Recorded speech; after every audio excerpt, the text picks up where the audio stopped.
ಆದಿನಾಥ ಸಮಾರಂಭಾಂ ಶಂಕರಾಚಾರ್ಯ ಮಧ್ಯಮಾಂ ಪರಮಾನಂದನಾಥ ಪರ್ಯಂತಾಂ ಒಂದೇ ಗುರು ಪರಂಪರಾಂ.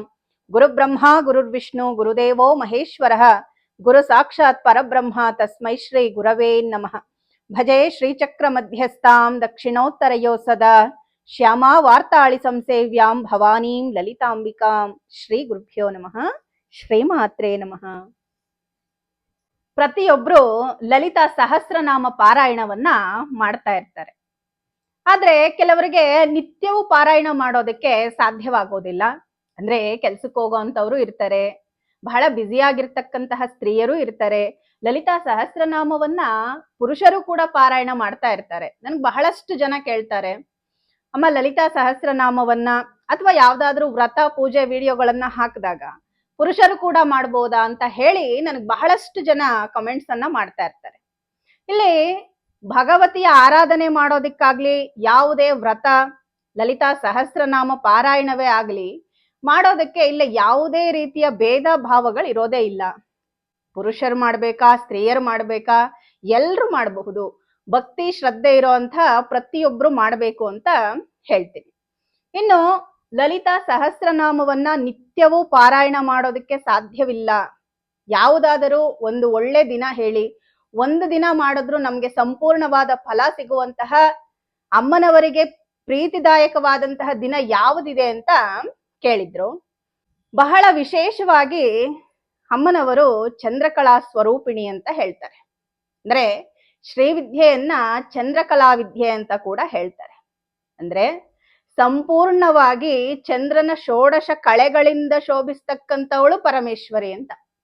ಆದ್ರಿಂದ ಹುಣ್ಣಿಮೆ ದಿನ ಲಲಿತಾ ಅಮ್ಮನವರ ಪೂಜೆ ಬಹಳ ವಿಶೇಷ ಅಂತಲೇ ಹೇಳ್ಬಹುದು.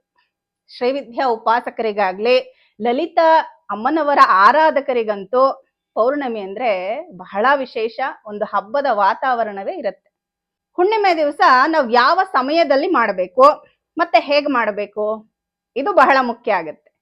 ನೀವು ಬ್ರಾಹ್ಮಿ ಮುಹೂರ್ತದಲ್ಲಿ ಅಮ್ಮನವರಿಗೆ ಷೋಡಶೋಪಚಾರ ಪೂಜೆಗಳನ್ನ ಮಾಡಿ ನೀವು ಯಥಾ ಪ್ರಕಾರ ನಿಮ್ಮ ಕೆಲಸ ಕಾರ್ಯಗಳನ್ನ ನೀವು ಮಾಡ್ಕೋಬಹುದು.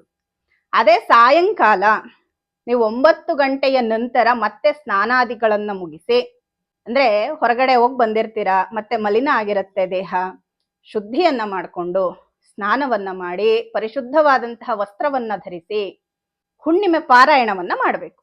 ಹುಣ್ಣಿಮೆ ಪಾರಾಯಣವನ್ನ ಹೇಗೆ ಮಾಡಬೇಕು ಅಂತ ನೋಡಿದ್ರೆ, ಅರ್ಧ ಲೀಟ್ರು ಹಾಲನ್ನ ಇಡಿಸ್ತಕ್ಕಂತಹ ಬೆಳ್ಳಿ ತಟ್ಟೆಯನ್ನ, ಇಲ್ಲಿ ಯಾಕೆ ನಾನು ಬೆಳ್ಳಿ ಅಂತ ಹೇಳ್ತಾ ಇದ್ದೀನಿ ಅಂದ್ರೆ, ಈ ಸಾಧನೆ ಮಾಡುವಾಗ ಪ್ರತ್ಯೇಕವಾಗಿ ಬೆಳ್ಳಿ ಅಂತಲೇ ಹೇಳ್ತಾರೆ.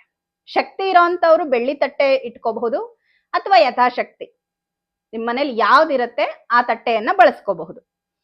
ಆ ಹಾಲನ್ನ ಕಾಯಿಸಿ ಅದಕ್ಕೆ ಬೆಲ್ಲವನ್ನ ಸೇರಿಸಿ ಮತ್ತೆ ಏಲಕ್ಕಿ ಪುಡಿಯನ್ನ ಸೇರಿಸಿ, ಚಂದ್ರನ ಕಿರಣಗಳು ಬೀಳ್ತಕ್ಕಂತಹ ಸ್ಥಳದಲ್ಲಿ ಚಂದ್ರನ ಬಿಂಬವನ್ನ ಹಾಲಿನಲ್ಲಿ ದರ್ಶನ ಮಾಡ್ತಾ 9 ಸಾರಿ ಲಲಿತಾ ಸಹಸ್ರನಾಮವನ್ನ ಪಾರಾಯಣ ಮಾಡಬೇಕು.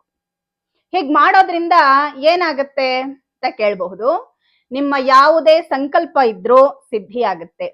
ಎಷ್ಟೇ ಕಷ್ಟವಾದ ಕೋರಿಕೆಗಳು, ಬಹಳ ದಿನದಿಂದ ಆಗ್ತಾನೆ ಇಲ್ಲ ಅಂತಕ್ಕಂತಹ ಕೆಲಸಗಳು ಕೂಡ ಆಗತ್ತೆ. ಇದಷ್ಟು ವಿಶೇಷ ಅಂತಲೇ ಹೇಳಬಹುದು. ಯಾರಿಗೆಲ್ಲ ನಿತ್ಯವೂ ಲಲಿತಾ ಸಹಸ್ರನಾಮ ಪಾರಾಯಣ ಮಾಡಕ್ ಸಾಧ್ಯವೇ ಇಲ್ಲ, ನಾವು ಬ್ಯುಸಿ ಇರ್ತೀವಿ ಅನ್ನೋರು ಈ ಸಮಯವನ್ನ ಅಂದ್ರೆ ಪೌರ್ಣಮಿ ದಿನವನ್ನ ಉಪಯೋಗಿಸ್ಕೊಳ್ಳಿ ಅಂತಾನೆ ಹೇಳ್ತೀನಿ. ಆ ದಿನ ಅಮ್ಮನವರ ಶಕ್ತಿ ಅಷ್ಟಿರುತ್ತೆ.